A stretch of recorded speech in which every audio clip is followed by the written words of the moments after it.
All right. Hello, everybody.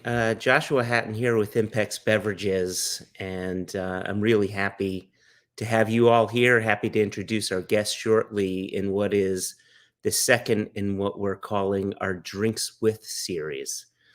Hopefully, some of you were able to join us in last week's Drinks With, where we introduced our Scotch whiskey producers from Kilchoman, the Glenallachie, etc. And this time around, we are featuring world whiskey, which is going to be a lot of fun. We brought in some principals of the distilleries, as well as some of the people in production, so we can get real geeky about how they're making their whiskey, why they're making it in the way that they're making it, and so on. Before I introduce our guests, I wanted to bring on both Sam Phillips and Chris Uhde, my partners in crime. How are you, gentlemen? Very well, thank you. Good evening, everyone. Good morning. Good night. It's like the Truman Show. I like that. Hopefully, you guys have poured yourself a little whiskey. I've got a little Pandaren Legend in my glass, and I've been nosing this just delicately now. And speaking of Pandaren, I'm going to bring on the lovely people who make this wonderful whiskey, both Laura Davies and Aista Phillips, and then of course the chief executive of the distillery, Mr. Stephen Davies. How are you all doing? Great. Thanks for having us. Good. Oh, thank you for staying up or setting alarm clocks or drinking coffee, whatever you did to be awake.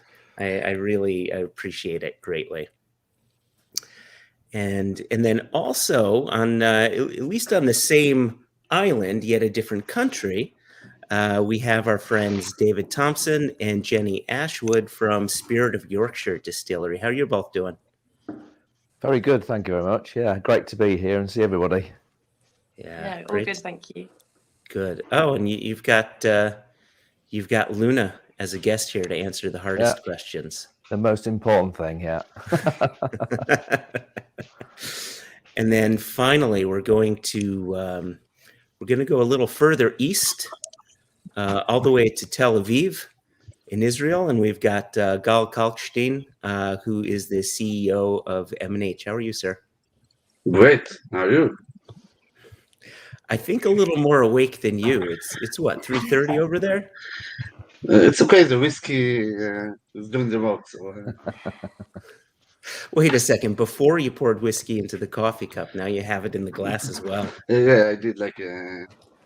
Oh, okay. I was going to say no vessel is safe from your whiskey. Nothing pairs better with whiskey than other whiskey. This is very true. This is very true. So I sent you all a question to get us started, and it's one that's been niggling in my brain for a little while. So I'm going to pose it to you once more, and it goes as such. Whiskey is made all around the world, but only in recent history has the attention of world whiskey sort of captured the globe. Not just here in the U.S., but around the world. People are enjoying M&H, Penderyn, Amrut, now Spirit of Yorkshire. So many distilleries from France and Denmark, all around the world, making lovely whiskeys. I think it's fair, however, to say that Scotland set the stage for single malt. And so my question for you is, how far do you, as a world whiskey distillery or as a producer, go to pay homage to the category's origin, while at the same time ensuring that you're championing the whiskey that's coming from your distillery and country? And what connects you back to the source, but keeps you grounded to your own style, whether it's terroir driven, if you think that's it, or still driven, in the case of Pandaren. And so if you don't mind, I think I'm going to start with our friends at Pandaren. You guys are nestled in between Ireland and Scotland. And as far as the distilleries with us, you guys started before everyone else. Yeah. Talk to us about this. Yeah, so we've been distilling for 21 years now. And back in the day when we first started in September 2000, obviously there was no category of world whiskey. You know, we feel very proud, I think, to be part of that category now, but it didn't exist when we first started with the business. And probably for the first 10 years, it was a pretty lonely sort of place, because outside of Scotland in the mainland UK, there was nothing else. So, but I think in terms of the connection that you mentioned, Josh, we feel very, I mean, first of all, there's a huge responsibility for all of us to maintain a standard that I think, you know, Scotland fulfills with single malt whiskies, which is just amazing, fantastic. And it's right across the region, you know. And so for newcomers, relative newcomers like us, it's maintaining that standard.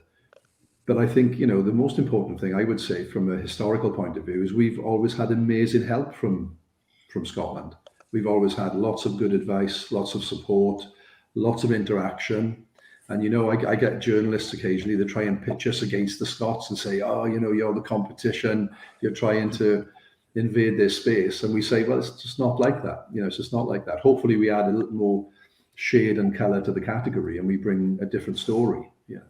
So from a historical point of view, I think it's really important to see where world whiskies come from. Back in those days, ourselves, I think Amrut were around.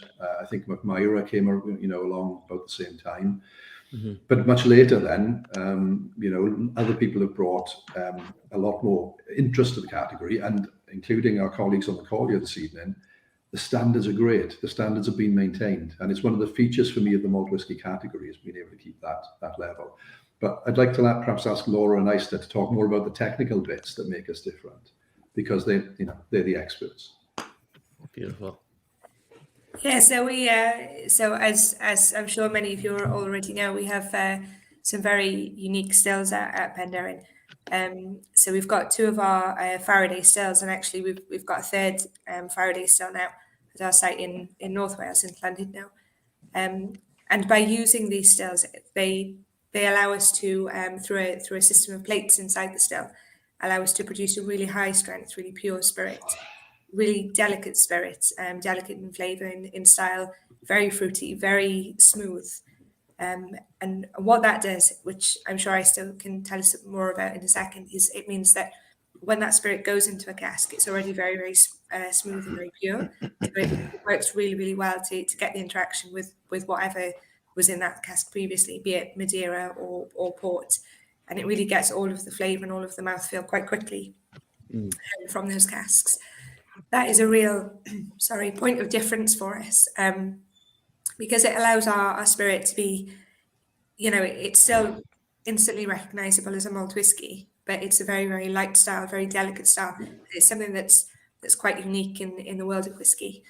Going forward, then when we mature that in casks, we use some, as I still tell us, we use some quite different sort of maturation techniques. For example, with our peated whiskey, we don't use a peated barley at present in our core range. But it's more of a maturation, and so things like that really help to set us apart at the moment. Yeah, beautiful. And from the maturation side, yeah, really, it's like I think all the world whiskey distilleries, it's a bit on the younger side of it compared to Scotch, and I think most of them, and especially we, are focusing to have that clean spirit to let us quicker maturation. That in the cask is spending time to getting flavors out of it instead of cleaning the spirit. So yes, Pandaren is unique towards having those Faraday stills and creating a clean spirit, but at the same time, like Laura said, all our whiskies through the maturations, which we spending a lot of time selecting good cask, that it would be good quality in it, giving that smooth whiskey, and is focusing on a really smooth, fruity, creamy, and that's the Pandaren style, and it's really like those points you can see through all our range. Mhm. Of course, we got the different finishes, but the smooth fruitiness, creaminess, it'll be like a Pandaren signature through all our range. Yeah, I think it's really important as well to note that we, for example, our signature style, the Penderyn that's known across the world, is a Madeira finish whiskey, which in terms of whiskey, whiskey products, that's still quite an unusual kind of finish. And that's something that we've always that's been our signature style from the very start. But that really helps set us out from perhaps from the crowd in the whiskey industry, in that is our main product. Yeah, and as well, like we are focusing in the different in unusual finishes as well, and like we had the Grand Cru casks and the different the sherry types, and so again, it's like a kind of a younger distillers, I think, focusing in different unusual finish, which is not the very traditional as it would be Scotch. Yeah, Laura, I really like what you said about some of the mouthfeel being being attributed to the use of casks. So I know that when you distill, you're taking the alcohol up to between, say, 89 and 92%. Yeah. So do you find that most of your texture is coming from the cask, or does the Faraday still allow the spirit to retain some of those oils, regardless of the fact that the liquid is being distilled to such a high ABV? I think not that I spend an awful lot of time drinking our New Make Spirit, unless it's been a particularly bad day. But our New Make Spirit, it is very, very pure. So the mouthfeel that you will get from that is limited. You will certainly get some character from it, but it's primarily in the nose and the aromas, and the taste rather than the actual texture in your mouth. I think what really highlights the cask influence on the mouthfeel for me is our portwood expression. Because when you drink that, you get such you can almost taste you can feel the sugar and the texture of the sugar and the sweetness and the jamminess in your mouth. And for that just really highlights to me how much the cask is put to work there, how much of the influence on the mouthfeel is coming from the maturation. Yeah, that's really interesting. It's something that I don't think a lot of whiskey drinkers think about when they think about texture, is not just that the whiskey has a texture, but the actual origin of that texture. So that's really good to hear. I think what's important, sorry, Joshua, what's important please. about is that the spirit in the first place is very light and delicate, as we keep saying, and that allows it to really leach out everything from the cask, so that it can fully absorb whatever is in that cask, and whatever is in that cask, those qualities will completely go towards that whiskey. You're not having a sort of a battle between your spirit and your maturation. It's complementing itself really, really well. Yeah, sure. That's great. But as well as having the fruitiness in it, there is the flavors in the whiskey is coming from spirit, as well as the green apples, peachy notes, and that you would detect very obviously in our New Make Spirit from the Faraday stills. Yeah. Your spirit style is unmistakable, which is lovely, regardless of the fact that it's distilled to such a high ABV and yet put into first fill port cask Madeira, etc. It still retains its Penderyn-ness, if that's such a word. I think I've just made it a word. But so David and Jenni, if you wouldn't mind, I'd like to throw the same question to you.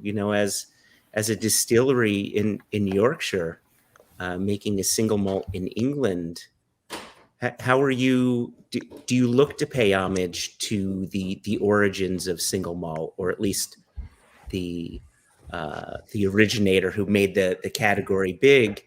And if you do, what do you do as a producer to keep it English rather than Scottish? Yeah, Thanks for having us. First of all, it's been a long journey to get over to the US, but it's fantastic. We're just on the edge of doing this now, so you'll be seeing Spirit of Yorkshire and Filey Bay on the shelves soon, I hope. It's hugely important to us. I mean, one of our mantras is that we respect tradition, but do our own thing as well. And I think it's really important that if you look back on where we started from in 2014, we knew we wanted Scottish stills because why reinvent the wheel? You know, the starting place for good spirit is good stills. And we did come a bit over a hump, though, because at the time, Forsyth couldn't really fit us in to their production. And we were potentially looking at 18 months to 2.5 years before we could actually get the Forsyth stills we wanted. So what that did was it made us look around the world to try and find stills that could replicate or come close to the style of still we wanted. And that journey sort of proved to us that we really couldn't find anything that would do the job as well as a Forsyth still. So luckily enough, we went back to them and we managed to twist their arm and get the stills we wanted. But that process really taught us that it's good to look around, but at the end of the day, why reinvent the wheel? You know, they've been distilling for so many years, and you know that history and the tradition and the still shapes are there for a reason. So really, why change it? But on top of that, we did slightly change it. We added a little tweak in there, and we put a 4-plate rectifying column next to our spirit still. So this really allowed us the opportunity to make two styles of new make spirits, the more traditional, perhaps heavier, oilier spirit from the pot, but also the rectified spirit from the 4-plate column. So by chance, really, we ended up with something that was quite unique as well, very similar to Penderyn. Yeah.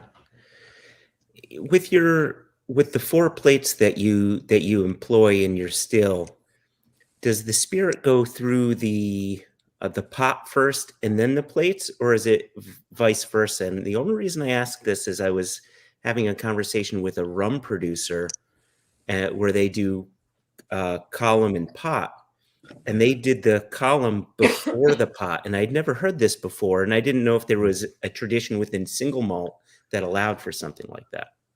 No, we do it the other way around. So we get the pot to do the hard work, and the rectifying column is really just doing the polishing. And I feel that's the right way around.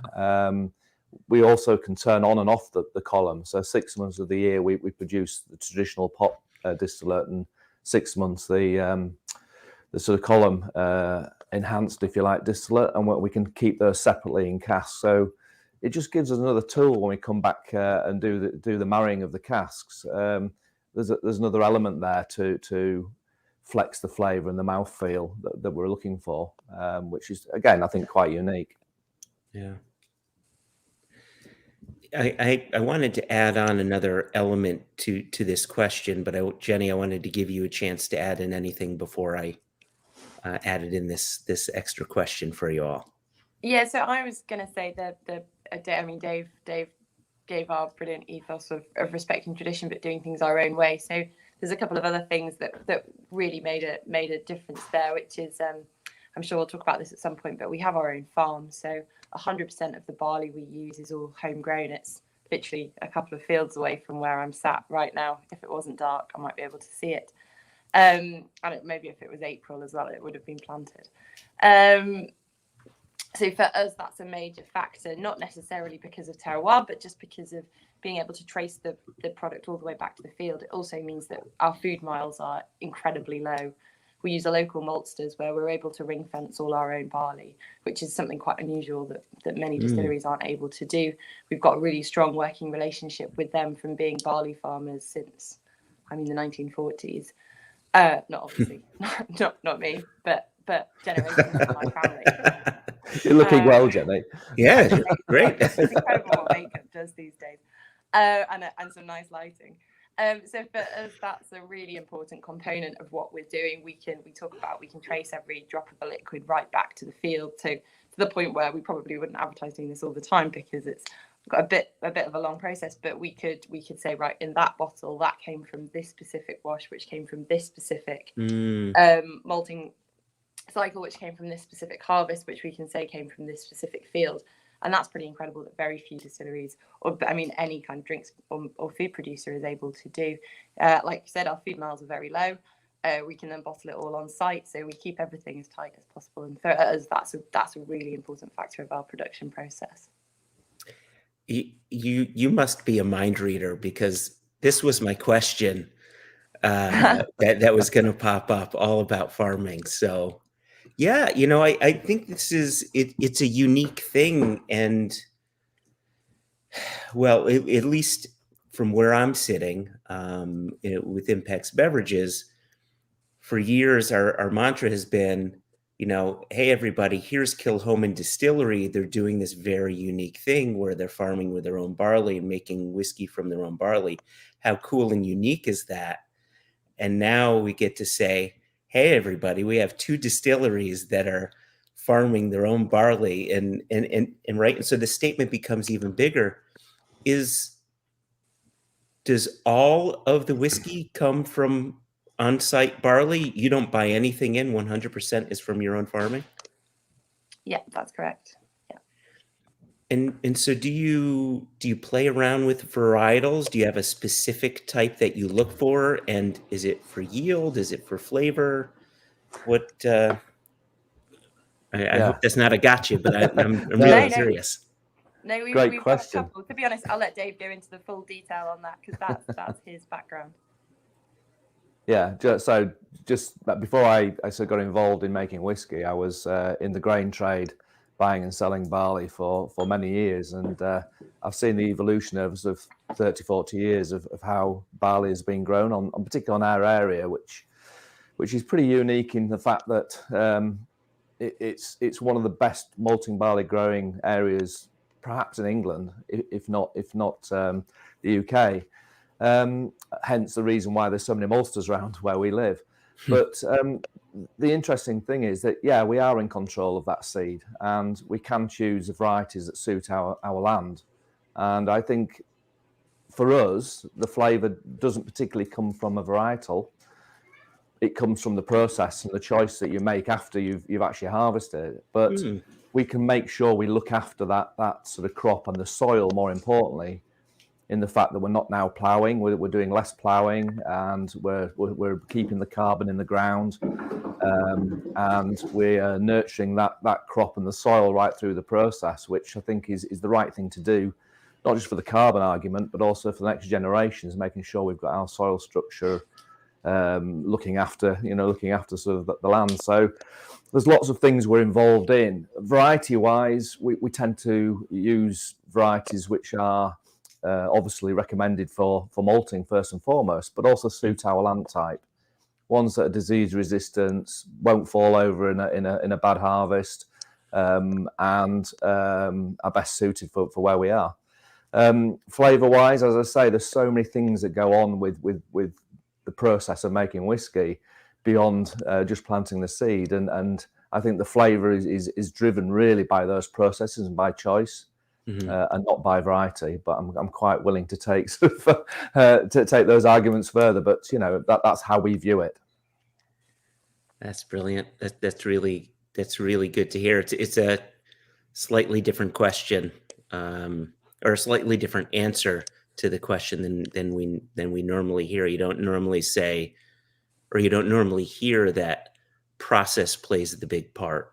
Oftentimes people say, well, we're using this kind of yeast, or we're using this kind of grain, or this kind of cask, but not necessarily we're doing this with our mashing, we're doing this with our fermentation, we're doing this with our distillation. So that's very cool to hear. Thank you. That's no problem. Mr. Kalkshtein, let's hear it from you. I had the absolute luxury of spending a week with Tal and Tomer. Some people would say that's not a luxury, but I disagree with them. It is a luxury. And part of what they talked about was that, even though you're in a very warm climate, you're trying to meet the standards of Scotch whiskey. So that's clear in your messaging. So can you talk a little bit about how you try to pay homage to single malt's origin and what you're doing in Israel to give it your own flavor? Yes, so when we started, we decided that we will go through the Scottish regulation from two very different reasons. One of them, it's because it's really working, it's great tradition, and we wanted to do some of traditional whiskey. But the other reason, I'm sorry for saying it if somebody is insulted, but we're Israelis and Jewish people, and if we will do something else, people will say, oh, the Jewish people are again doing something bad, or call it whiskey when it's not whiskey, or something like this. So we decided that we need to go through the toughest rules of whiskey and to do it in the best way possible. So we decided to go through the Scottish regulations. We bought traditional stills, but everything else is not traditional in Israel, just because it's Israel. The climate is crazy. We understand very fast with the help of Jim Swan, that everybody knows him. I guess I like Jim Swan, which loved what he called the playground of Israel.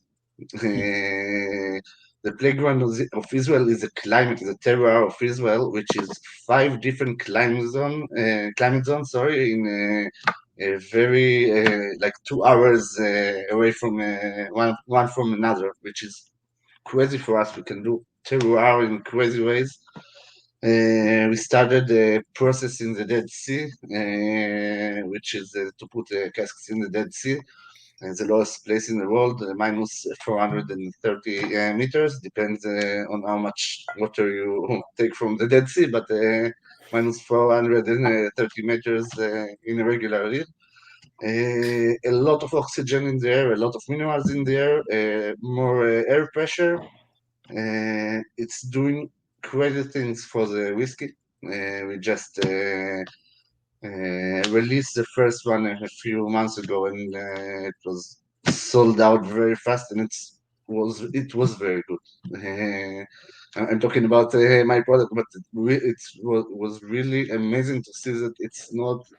We thought it will be a marketing thing. No, it's amazing thing, and when you put something you put in the Dead Sea for half a year, and you drink something you put in Tel Aviv, let's say, the same cask, the same day. After half a year, you see the differences. I'm not saying what is better or something like this, but they are different. So we can play with it. Right now, we have 5 warehouses in Israel. One in the Sea of Galilee, one in the Dead Sea, one in the desert in the Negev, one in the mountains of Jerusalem, and one in Tel Aviv. And it's amazing to see the differences, and we'll have a terroir Apex. The Apex is the highest series we have, so we'll have a terroir Apex, which you can taste the difference between different places.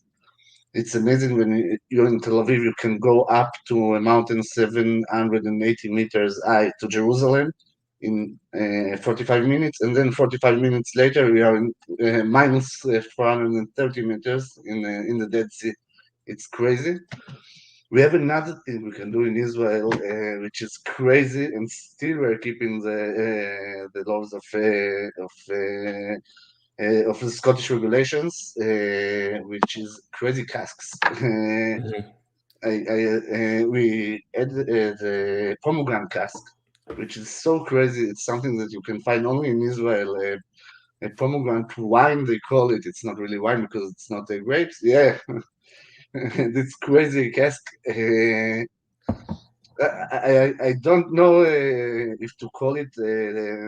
It's crazy taste. It's different taste. It's something you cannot find in other places. Many people very like it. Some don't. Here you go. Nice. There you go. Nice. So it was amazing. I think it was amazing, something to drink and to taste. And again, because of the fast maturation in the climate in Israel, we can try a lot of new things very fast, and we are doing crazy trials, really crazy trials, like coffee casks, like tequila cask, different crazy things that after 2-3 months you can see where it's going to, and it's great, but we're still keeping the laws of the Scottish regulation, and we still will not call something a single malt if it's not single malt by all the single malt tradition. So I guess this is a balance we found between the Scottish regulation and the craziness of the Middle East. So the Apex Dead Sea is just been released in the U.S. It's starting to hit store shelves, and when you taste that whiskey next to your other whiskeys, it's very clear what the Dead Sea maturation is doing. It's quite evident. But I think that, and you can correct me if I'm wrong here, but I think that is likely the most extreme example of terroir maturation within Israel. Are you finding extreme differences with your whiskey maturing in the hills of Jerusalem and in Galilee, or is it more subtle? So we are just we learned from the trials of the Dead Sea, and we just started the trials in other places, but I'm not sure the Dead Sea will be the most crazy one. Let's talk about the deserts. The Negev, the differences between temperature between day and night can be even 40 degrees Celsius difference, which is crazy for the cask. The casks are expanding and all the time. Like it's really interesting to see it. Also, the Sea of Galilee, it's very, very dry and very, very high climate. So it's again something we didn't try, and I think it can be also very different. I'm not sure. I'm not sure that Dead Sea will be the most extreme one. Wow. But Okay. let's wait and see. I'm waiting for it. So it's your whiskeys. I mean, and I say this to everyone on here.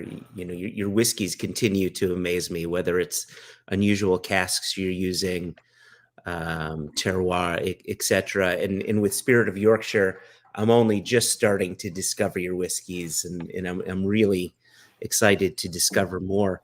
I had one more question for all three of you, but there was a question that came up in the conversation, David and Jenni, when we were talking about farming, and I hope you don't mind this question from Robert Horton.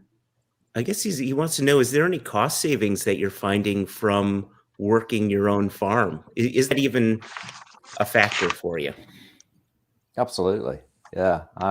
Being a Yorkshireman and we're very similar to Scott, we're very watching every penny. No, it's incredibly important because, we actually only pay for the process of malting. We're not buying malt, if you like. So there's a huge saving there for sure. But also within our farming techniques, we're doing less and less groundwork, we're doing less and less ploughing. And all of these things are in our control, so we can actually save on that side as well. But we wouldn't do it just for cost saving. We would do it because it actually adds a really good dimension to what we're doing in terms of the quality of the crop. So there's lots of things we can do to enhance that, and we are doing right from. And I think generally speaking, there has been a disconnect between farming and distilling, and grain has become a commodity, and there's much more to it than just being a commodity. And I think we're sort of proving that. Yeah, very cool. Thank you. Chris, you're not off the hook. I do have a question for you, but it's only, 6 o'clock for you, and it's 1,000,000 o'clock for our guests, so I'm going to ask them this question first. So all three distilleries were in some way helped by Dr. Jim Swan, sadly, the now late Dr. Jim Swan. What would things look like if you didn't have a Jim Swan to help you? Would you have a distillery? Would things, do you think, be different? And I guess it's fair to say that maybe you don't even know the answer to this question, but it popped into my head earlier on, and I had to ask. So I'll start it again with our friends from Pandaren, if you don't mind. Yeah, well, Dr. Swan got involved at Penderyn, Joshua, very shortly after we'd started distilling. So he wasn't there right at the start, but I think about a year into the process. And I'd really struggled to think what we would look like today without Jim's influence, because obviously he recognized the potential of the Faraday still. He came up with the idea of the Madeira finish for our whiskey, which was very complementary and a little bit different just from Scotch. So I think we would have been, I don't know where we'd have been without him. And I think when you look at all of the guys on this call today, the common thread for me is that there's a difference in emphasis in everybody's story, but the attention to detail through the process is excellent. And that's come from Dr. Swan. That's something that he's instilled in all of us. And obviously Laura and Aista had the benefit of, I think, about a 5 or 6 year apprenticeship with him, which was marvelous. I had the benefit of traveling the world with him, going to whiskey shows in the States, in lots of different places. Learning things just as you travel, just little snippets you learn from him as you went along. He would just come up with little stories about how Baileys was made or how certain things happened. So I think it would have been a very different company and a very different look today if we hadn't had the influence of Dr. Swan. And he was a giant for the industry, but not just for Pandaren. Yeah, sure. Gal or Laura, this is a good point, right? Because you studied under him for years. What impact did he have for you, and would you be able to do what you're doing if it were not for him? No, absolutely not. I know that Aista will agree with me on this. Even though Jim has sadly no longer, he's not been with us for a few years now, there are still times when I am sat at my desk and we've got a production problem, and I sit there and I think, Jim, what do I do? What do I do? And I want to pick up the phone and ask him, or I want to drop an email to ask him. And that still happens now. And even when I know the answer, I still want to ask him, just for that reassurance. I just want to hear him say it and tell me that it's the right answer. One of the really wonderful things about Jim that really prepared us for him no longer being here, I guess in a way, was that he had a wonderful way of getting you to work out the answer without knowing that you were. So if you were stuck with something and you'd say to him, Jim, we're struggling with this mashing, or we've got this operation with this still that's not going right, he would run through it, but get you to work out the answer without knowing that you were doing it yourself.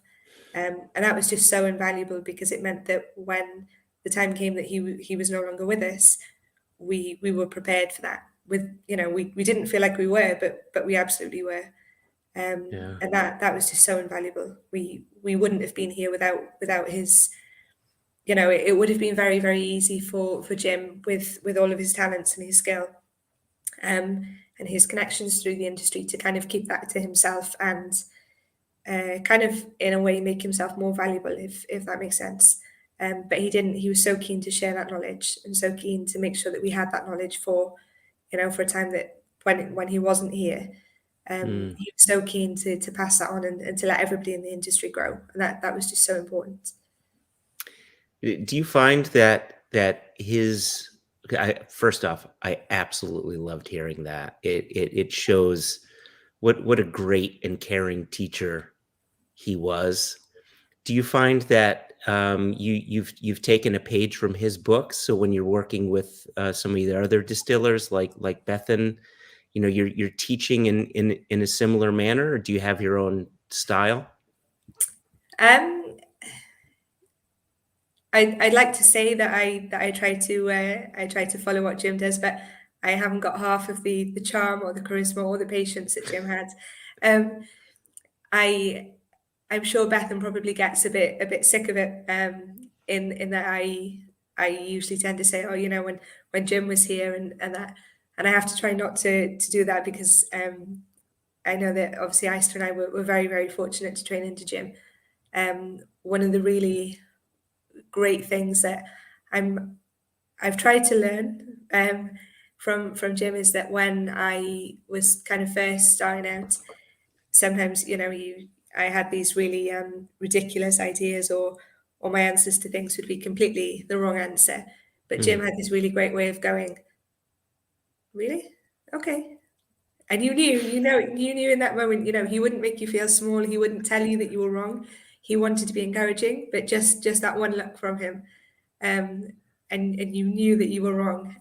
But it was just so encouraging, and that was just such a driver for me. That if you got that look from Jim, you knew, try again. And that's something that I try to sort of replicate with the team, encourage them, but keep pushing them on, keep, you know, tell them when they're wrong, but do it in such a nice way and keep pushing them on.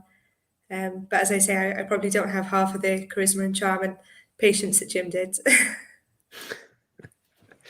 I know that look. Sam gives it to me all the time. Yeah. It could stop you in your tracks. Aista, was there anything that you wanted to add there? Yeah, well, I 100% agree with what Laura is saying, and really is like what I'm doing now, and what I've learned. I learned 100% everything from Dr. Swan, and really loads of times having the samples in front of me and going and trying to think of different new creations, new concoctions, and I'm catching myself all the time thinking, oh, what Dr. Swan would say. Would he like it, or is it totally crazy idea? And as for Beth, and I literally really went exactly the same way as we went from the beginning with Dr. Swan, lying all the samples on the table and going one by one and putting the notes and kind of like I took from him and then tried to pass to Beth and the same way. But again, like Laura is saying, we're constantly saying, oh, Dr. Swan said that, Dr. Swan said that way. But yeah, he's missed a lot, really. And I'm hoping that he's proud the way we are now and what we're doing. Yeah, I think someone in here made a comment saying, no, this is it right here. Dr. Jim Swan is smiling down on this, and I don't think Travis is wrong there. Gal, from your perspective, you know, especially having a distillery built in one of the most peculiar countries or climates imaginable, what would M&H be without Jim Swan? Do you think it'd be possible? Before I answer this question, I want to say another thing about our feeling about Jim Swan and his legacy. Milk and Honey feel like we're brother, sister company to all other companies that Jim Swan was in. We've been in Penderyn last week. I've been in Penderyn last week. It was amazing. By the way, I learned so much. Great people, and I remember Laura saying about the day they died. I don't know, scary. It's a word to describe it, but we felt the same. We felt like what we are doing now. Again, Jim didn't taste whiskey that we had. Jim was help us at the beginning. I wish we had the time to work with him more. But Jim taught us about looking at everything. Everything is important. You need to clean everything a lot of times, and you need to check everything. And the way the water touches the barley is so important. So everything is important. And it was amazing. It was a great man, by the way. He was a happy man and somebody that knew how to act life and then to enjoy life. And it was so great to know this kind of man and his legacy. Israel don't have, to answer your question, Israel don't have a history of making whiskey. We are the first whiskey distillery. Tomer, a distiller, did whiskey at home and is did a great job, but I think our character would be very, very different, and I don't think we could get into such high point, not so fast, if it wasn't for Jim Swan legacy and the way of thinking and the way of doing whiskey. And I don't know Jim Swan distillery that I can say I don't like, or it's not. I guess there are whiskey that I don't like in other companies and stuff like this, but let's start from the spirit. The spirit is very different between one and another. Pandaren spirit is very different. The new make of Pandaren very different than ours, and still it's a great one. It's an amazing one, and you can see it in every Jim Swan distillery. But I remember the first whiskey life in Israel that the only thing we could let people drink was a new make. And I will not say the name, but another big master distiller came to this whiskey live, taste our new make and say, "Wow, it's drinkable." So I guess this is a difference between a Jim Swan and not Jim Swan distillery. Yeah. Just really quickly on that.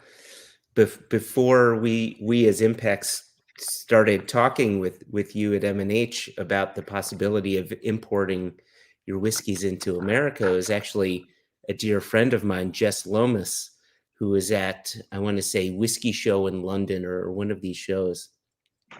And she's texting me and she's texting my good friend Jason. And she says, I just tasted the M&H new make. It may be some of the best new make I have ever had. You need to get your hands on this. And it was her reaching out to me, just saying such wonderful things about your new make that got me thinking, maybe we should be reaching out to these people in Israel. Sounds like they may have something good on their hands. So it's amazing that even a distillery's new make can turn heads, and that's all back to Jim Swan, as you had said. Yeah. It's all his fault. David,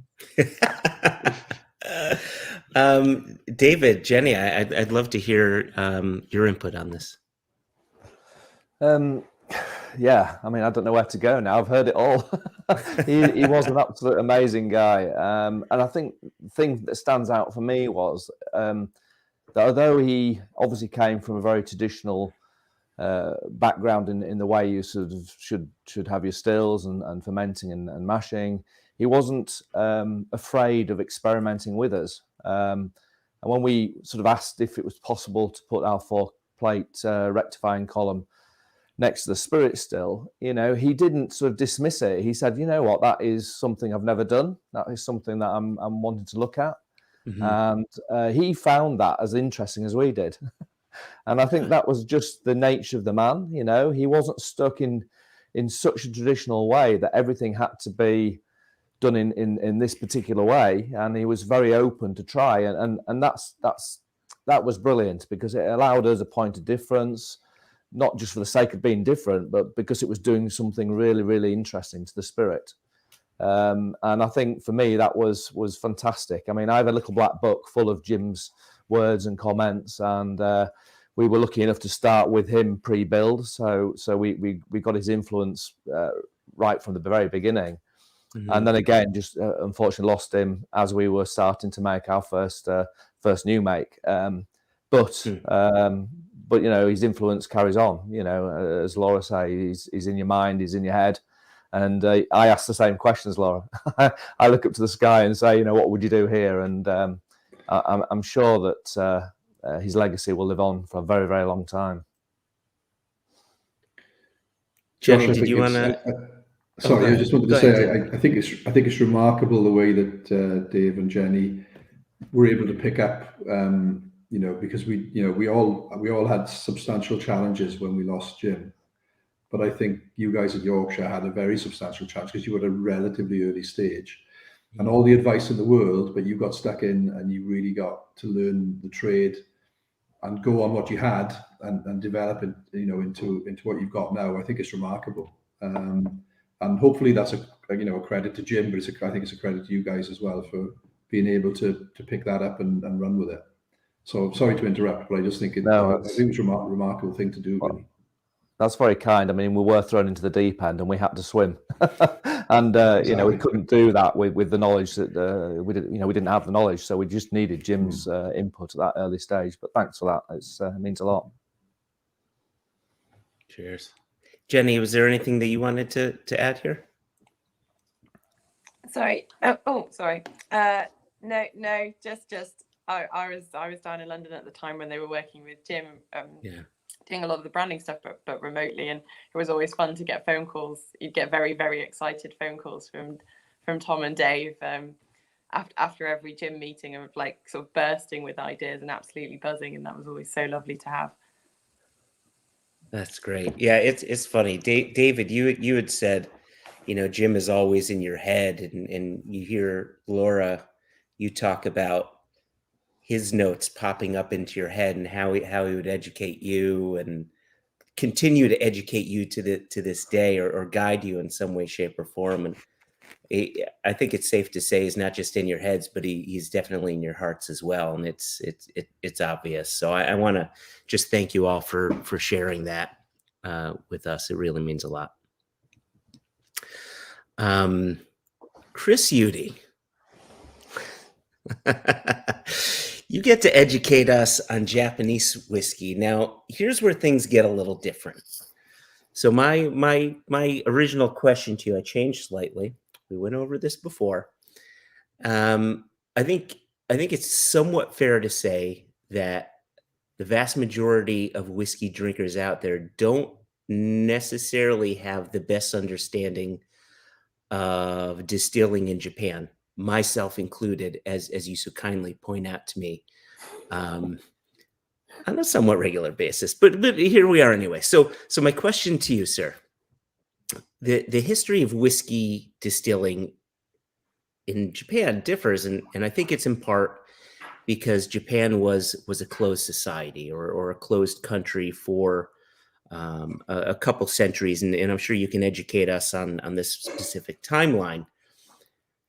However, even though it was a closed country, barley distillation has been going on for hundreds of years, alongside rice and sweet potato and things like that to make things like shochu.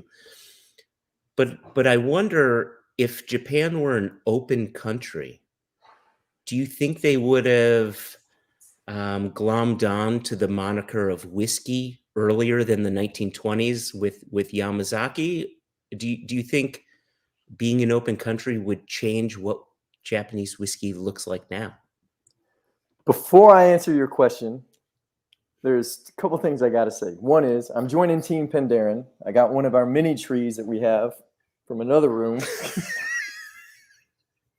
Tree, branch. Love it. And it's going behind me. Oh, long ears. And it's going behind me, so my big head can block. It's so fuzzy, huh? My camera is so bad on this computer. Two is, I can't believe no one said anything about the comment that Mark Watt put in there that was absolutely hilarious and impossible at the same time. When he said, David, you guys could make a special release that's a non-local barley. Distilleries do special releases that are local barley, and it's like a big thing for them, right? But your general operation is 100% local barley. So if you did a non-local barley release, and this is what got my head turning, because it's an impossible comment. You can't do one. Because if you do one and you do it absolutely great, then it diminishes the fact that you use local barley. But if you do one and you absolutely bomb it, which shows how great your barley is, then it diminishes your presence as a distiller. So it's an impossible thing to do, right? You almost have to make the exact same thing, and then you can say you can't. I mean, it's like an impossible. But it's It's Simple answer. it's such a great comment because it's like your normal operations is what Yeah. other people would do as a very special release. But Yeah, at the same time, absolutely. you can't flip it on its head because all it can do is backfire in a weird way. I've just got a simple answer. Why would we? You know, there's absolutely no reason why we would do that. So we got great barley. Why would we? Exactly. Yeah. I'm not going to say anymore. So, anyways, my tree's in place. Thanks, Chris Wingate, for pointing out that I'm stepping up. My tree's in place, and now I'm ready to answer your question, which was something about something. I heard it. I heard it. So it is something I've been asked before, and it is something I've spent a lot of time thinking. And the answer is you kind of don't know. So Japan closed its borders in like the 1600s, right? Like early mid 1600s, and they didn't open it up again until 1853. And during that time, you had this massive explosion of whiskey exporting out on the market. But because of technologies, everything just moved slower, getting like influence from A to B. So in my head, I have it worked out where, because Japanese distilling dates back to the mid 1500s, and Scotch whiskey, the first written record of whiskey is 1494, but they have, distillation before that. It's kind of coming up at around the same time when you start to look at like emerging technologies across the world. Mm-hmm. I would think that maybe what the Scottish call cleric, or what we in America called white dog, or what the Japanese call shochu, like a grain distillate that doesn't have a lot of oak influence on it, or a lot of barrel maturation on it, would have retained that name. And then perhaps the trade of cultural influence, because if they were importing at the time that Scotch whiskey was really starting to export a brand or a commodity that carried the name whiskey with it, by the time it got there, it would have had a heavier oak influence to it. And so distillate made from grain in Japan that had an oak influence to it might have adapted that name, adopted that name of whiskey naturally, as opposed to it being a very specific clone, which is what happened in the 1920s, if that makes sense.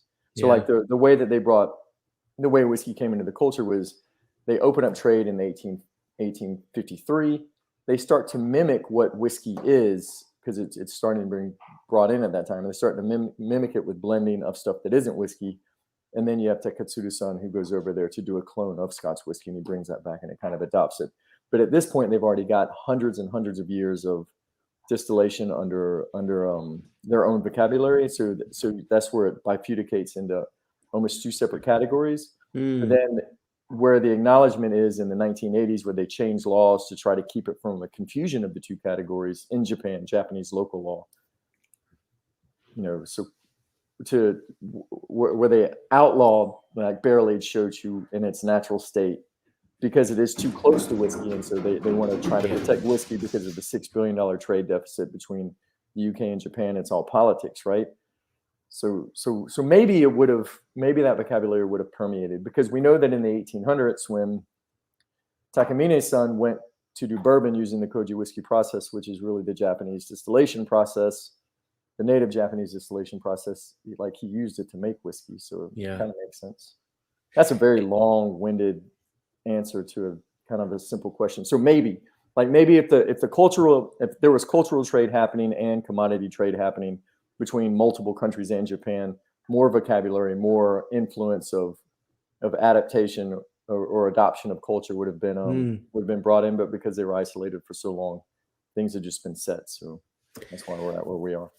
I think your comment though about Takamine-san and his use of koji in distillation outside of Japan is kind of an intriguing one. Do you think that if Japan were an open society between, what did you say, 1600 and 1800, somewhere around there? 1853 is when they open back up, when they start to open back up. And I think it's like 1638 and there's where they start to close down. They were getting irritated because people were trying to smuggle in priests to convert them, and they didn't like it. All right. Wow.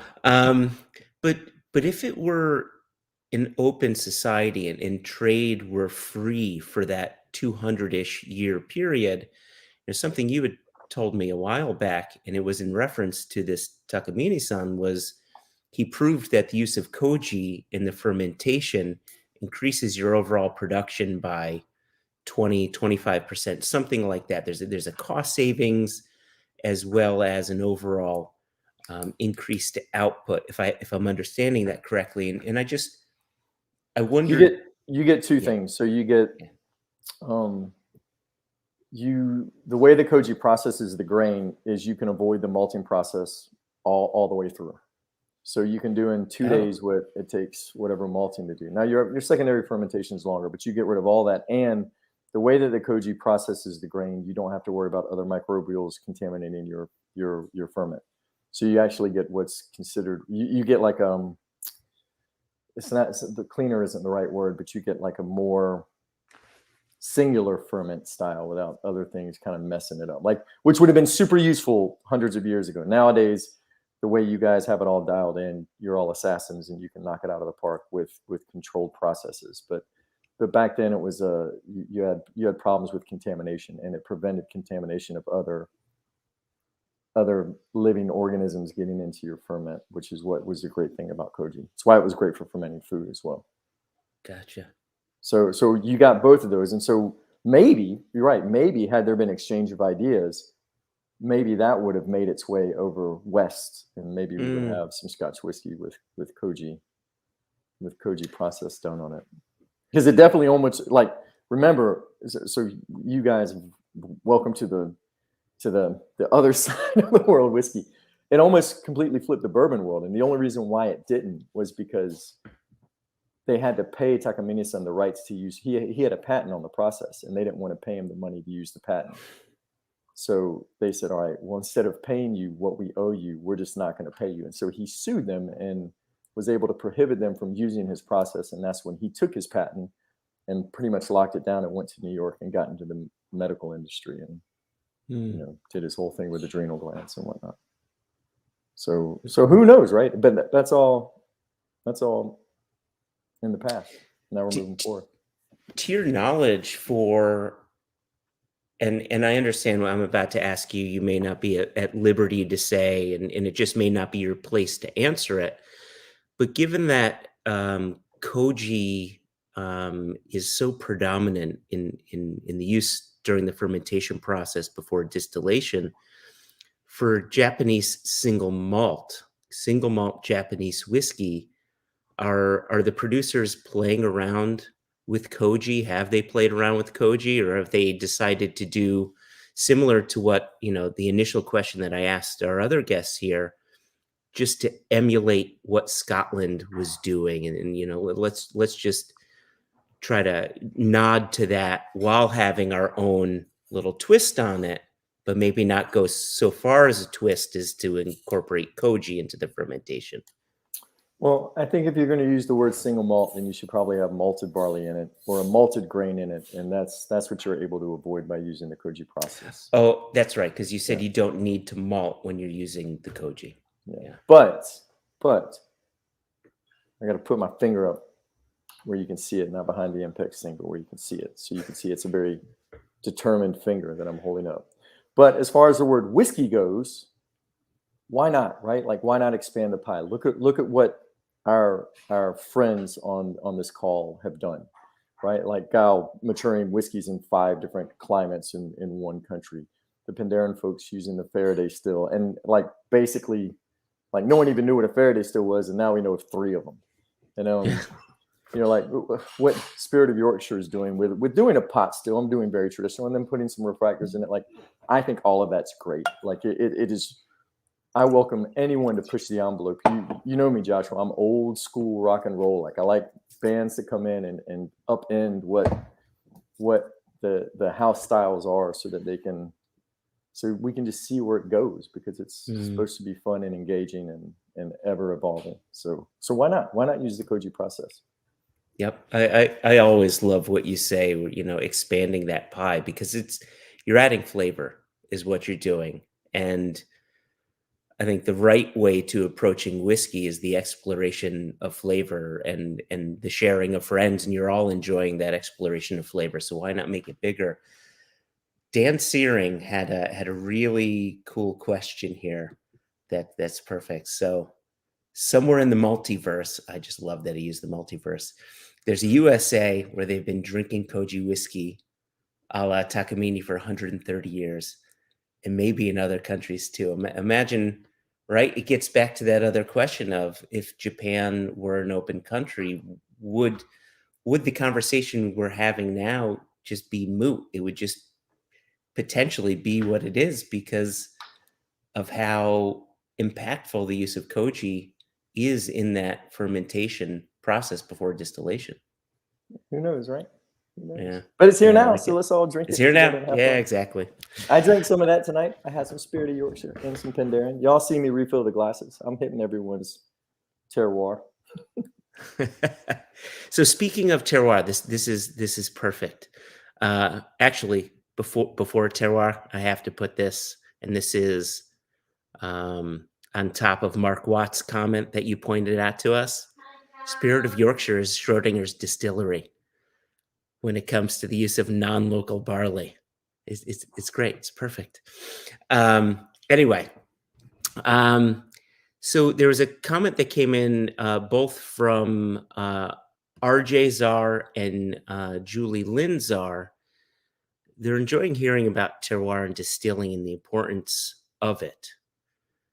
Do you see this becoming more and more important in future offerings? And, if Stephen, Aista, Laura, I hope you don't mind me punting this question over to you. My understanding of Pandaren and where your flavor comes from has been more a focus on the Faraday still and less a focus on your terroir because it's so very similar to Scotland, right? It's pissing down rain all the time. There's no difference there. But do you see opportunities of Welsh terroir in your whiskey that are not connected to your stills? Well, first of all, you're right about the weather.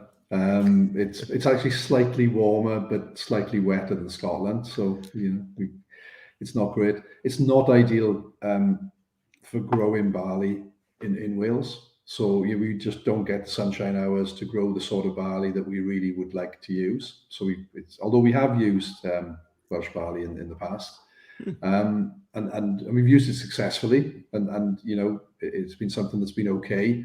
I suppose purely from a business point of view, you don't get the yields out of it because it's just not as good to you. So as a company that's aspiring to make world-class whiskey, we're going to buy barley that will allow us to do that. And so most of our barley will come from the east coast of England, I guess, but could come from other places, and occasionally with Welsh barley where we can.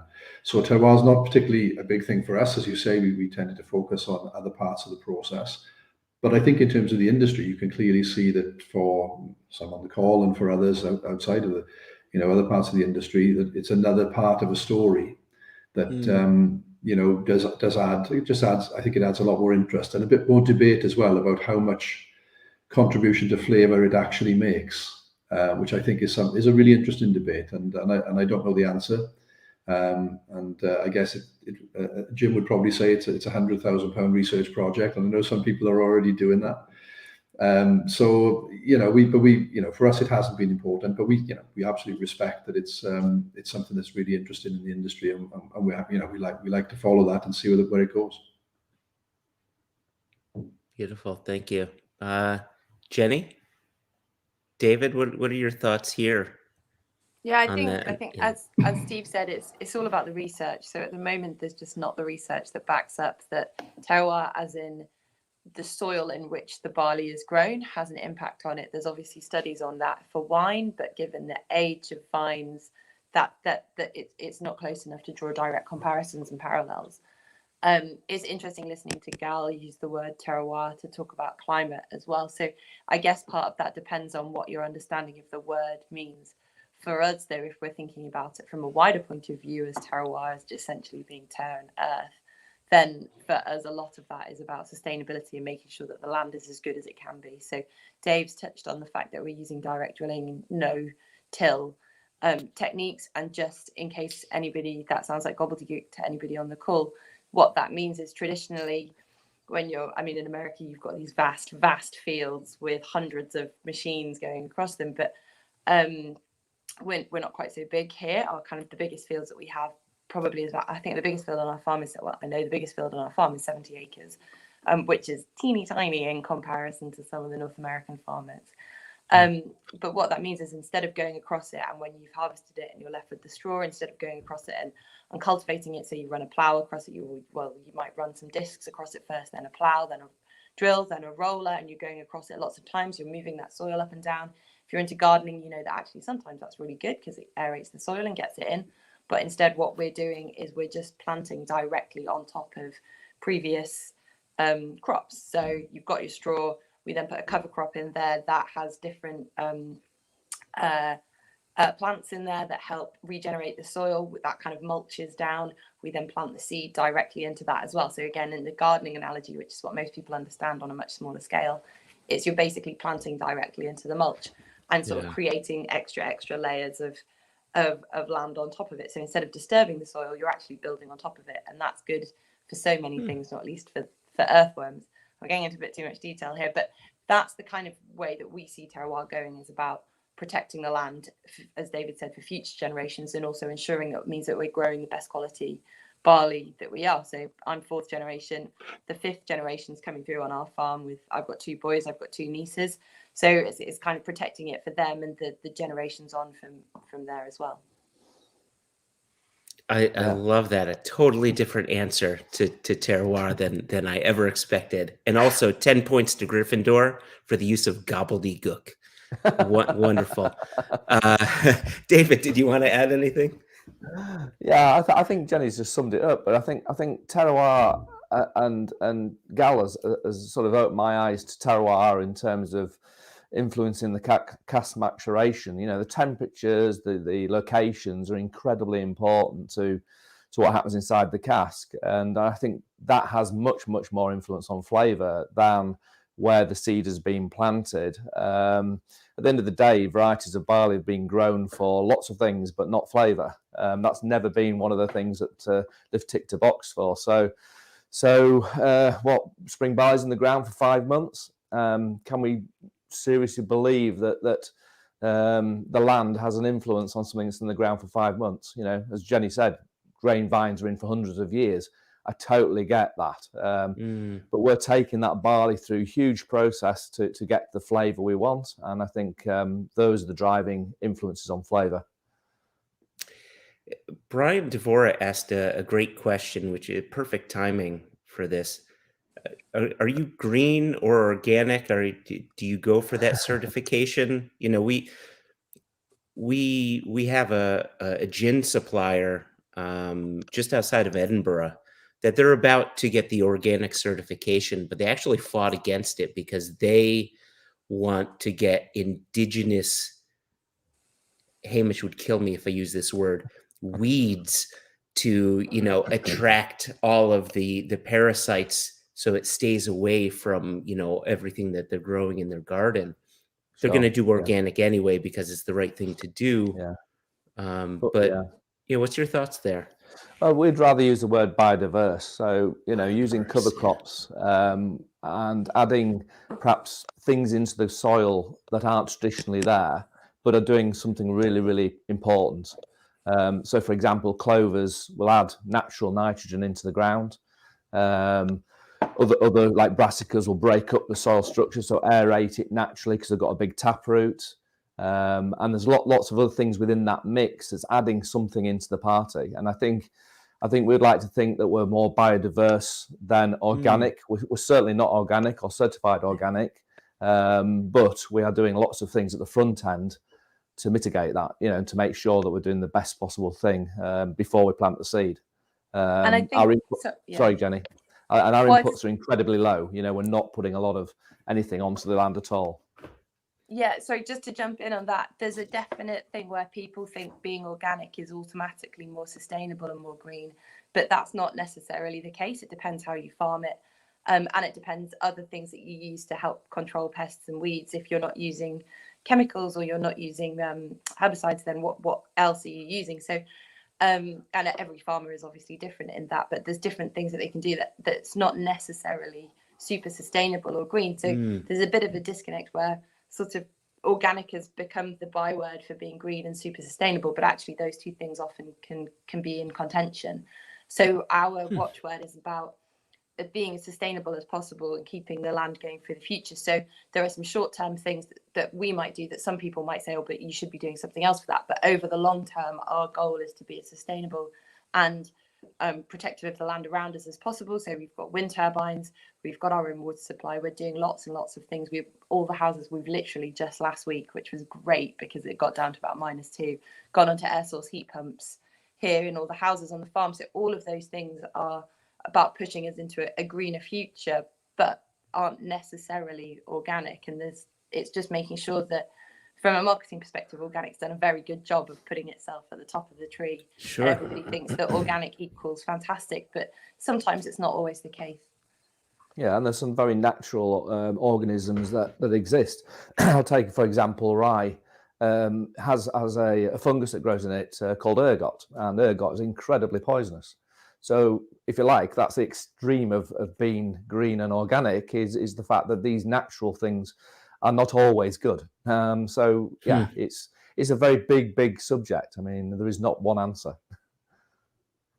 I could focus on this all night. I'm absolutely loving every little bit about this. I think, likely like our other guests on this chat and the people watching it, they weren't expecting to get a bit of an education on farming and biodiversity, and this is really wonderful. So I want to thank you both for that.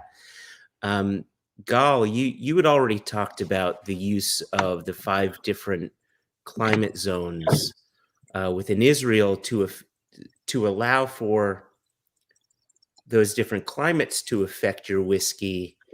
Are there other things that you're doing to highlight the terroir of Israel in your whiskeys?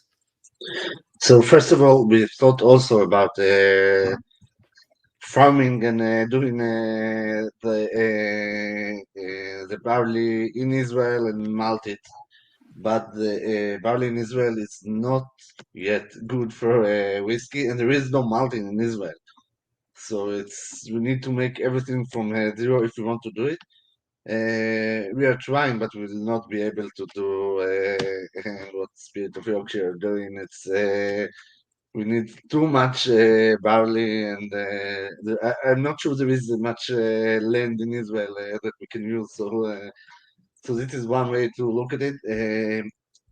We are trying a lot of different things, but in the aspect of terroir, I think that the only thing that is different, and you talked about it, is the Dead Sea, which it's not only the climate that is different, it's like the air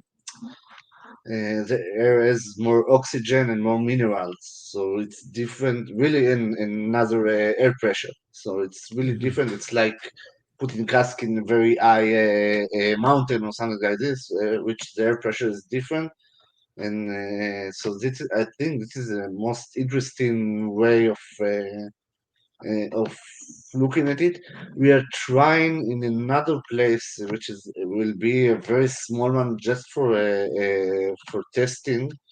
We'll put in Arad. I don't know. I don't think you heard about this city. Most of you. Arad is a city that's sitting just above the Dead Sea. It's 1,000 meters above the Dead Sea. There is nothing there but a small nice bar, by the way. But we will put some cask there, and we want to see the differences because the Dead Sea is raising minerals in there. People that have a sickness in their in air sickness and stuff like this, they can go there, and it's a place that cures them. So it's interesting to learn from this kind of place if there is something different that will affect whiskey. We look at it like a science trial and not as a marketing or selling stuff. We'll put very like 5, 6 barrels there and see what happens. But if to look at terroir, this is I think the most interesting thing to look at, like 1,000-meter, 20 minutes drive, and a very special air with a lot of minerals, and to see what if it's affected and how it's affected.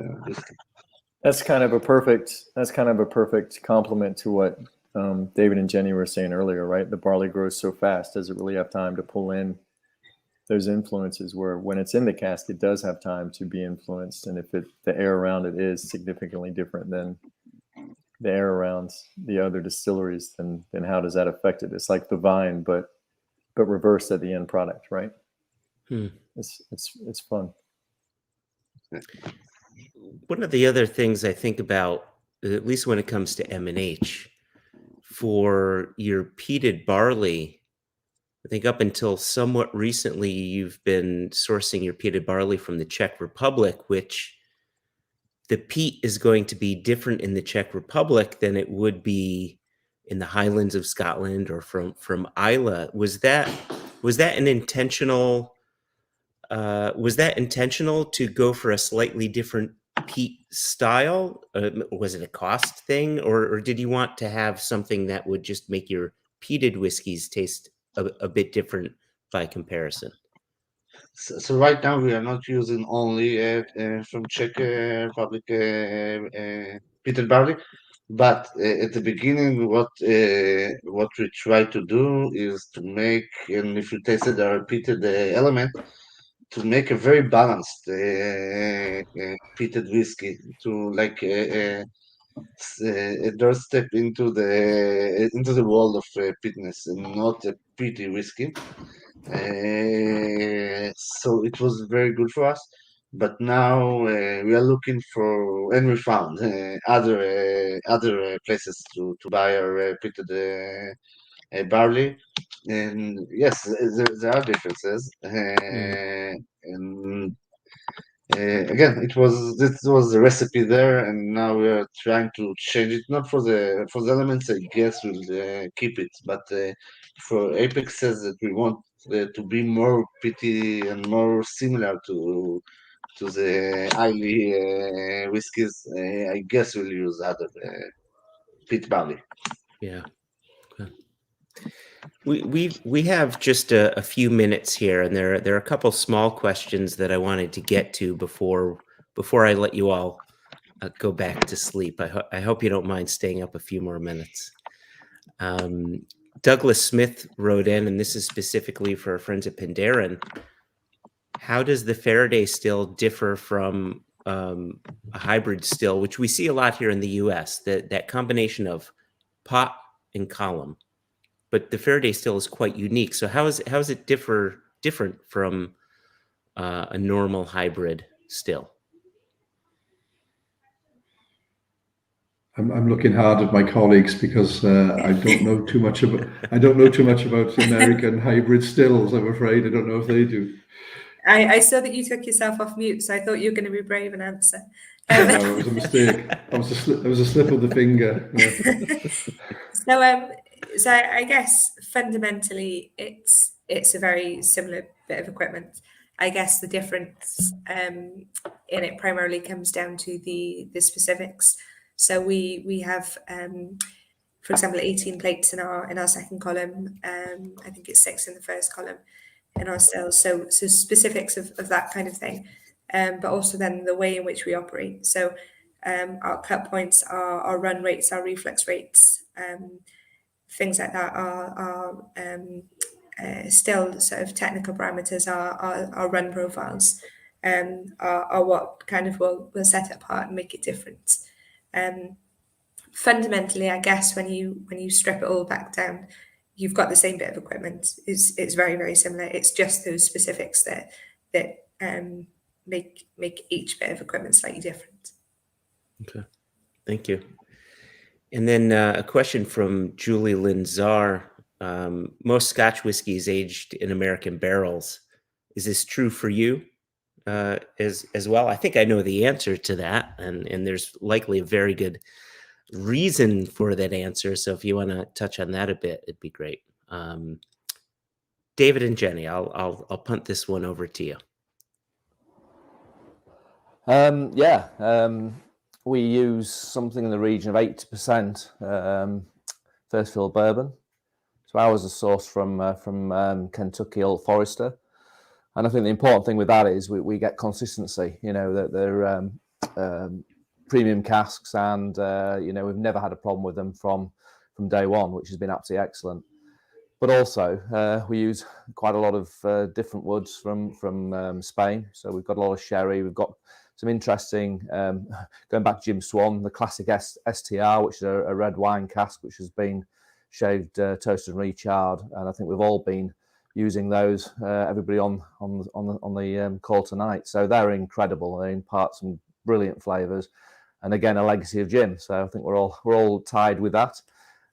We also use slightly different ones as well. That's not particularly common, like Muscatel. A very sweet grape from southern Spain. We use a variety of things, but we tend to use a similar method to Pandaren, where we do a lot of finishing.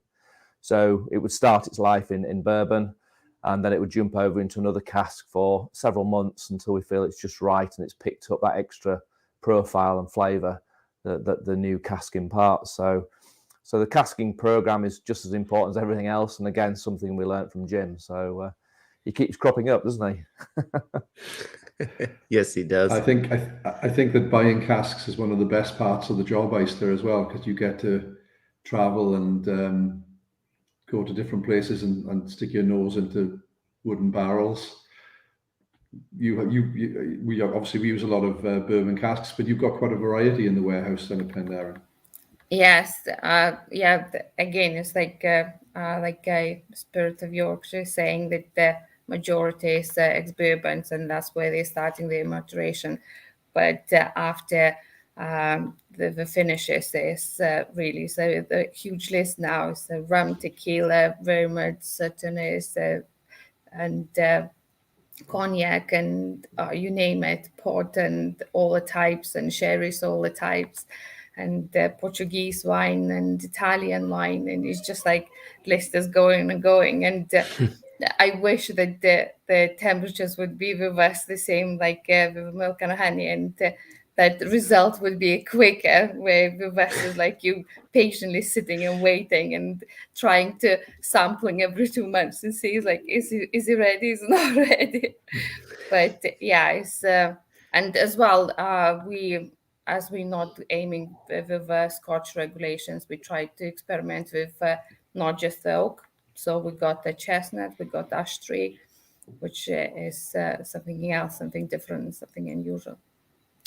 So if I could interject real quick, ahead, Travis Williams made a comment earlier in this about blending everyone's whiskeys together, to like all Jim Swan's children's as like a release to see what it would be like. What Aista just touched on, I think, is I would take Travis's comment and flip it. All the comments make me think the entire time, but what you just said what would be really cool, and I'm going to be the one in the panel who says it. That way you guys can do whatever you want with it, but send some casks down to Gall and then let him mature them down there. And then Gall, you send some casks to them so you can actually have some whiskey that will last till you're like 75. You can have some 25-year-old whiskey that's not just going to be dust and evaporation in old oak. Like, so without saying anything, we are smiling in here because we are way ahead of you. So let's talk in a few years. Okay? It's Chris Uhde calls it again. Line, I don't know. Same thing with you guys, David. So anyways, I'll go back on mute now. Sorry. And Gal, I loved what you said before, that you're playing around so much with different casks and getting really crazy. You know, casks that held coffee, cognac casks, Israeli fortified wines, pomegranate wine, and all of that is weird and fun and daring and delicious. But would you say you're everything starts with bourbon? Is that still going to be part No, of your so, backbone, yeah. the bourbon casks? Yeah, so 75% of our cask are ex-bourbon cask. I think this is a Scottish method. This is our most of the whiskey is done. It's nice to try a lot of things. It's great to have very different and you know it very different single cask full maturation of crazy things. We had very nice white wine. We had very nice champagne that will be soon, and very nice different things. A sherry cask again. We are a kosher, so for us, sherry cask is not like you. We need to make the sherry cask, and again, fully maturation of sherry cask right now is going out as an ImpEx. So yeah, we are trying a lot of different things, and we will sell most of the weird things as an Apex, but our core range is mostly ex-bourbon with a touch of sherry, with a touch of peatness, with a touch of a red wine, Israeli red wine casks. It's nice. It's nice for us to go around Israel and go to places like wineries and choose casks. It's amazing, and it's doing great for the relationships in Israel. We just did a very good deal with the first winery in Israel, which is amazing. To the first winery, the first whiskey distillery to work together. It's many things to do, but again, our core range will be mostly ex-bourbon, a lot of STR cask, of course, and then a lot of crazy casks. Brilliant. Absolutely brilliant. Listen, before I let you all go, I just wanted to remind our viewers that next Wednesday, December 15, will be the last in our Drinks With series, or the last one before 2021 is out, and that'll be a focus on independent bottlers. So same bat time, same bat channel. I hope you'll all come and watch that, as we have guests from Adelphi, Single Malts of Scotland, Single Cask Nation, and of course the ImpEx collection. Now that I have that out of the way, I want to end with this.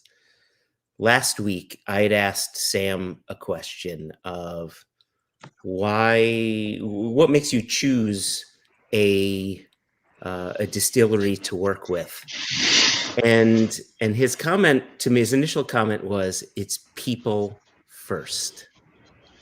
And I loved that. And just sitting down and talking with you all and hearing all the warm words, the love that you have for Dr. Jim Swan, the passion that you have when it comes to making whiskeys, it's evident. You could see why he's choosing people. And it just so happens you make great whiskey as well. That's a great thing.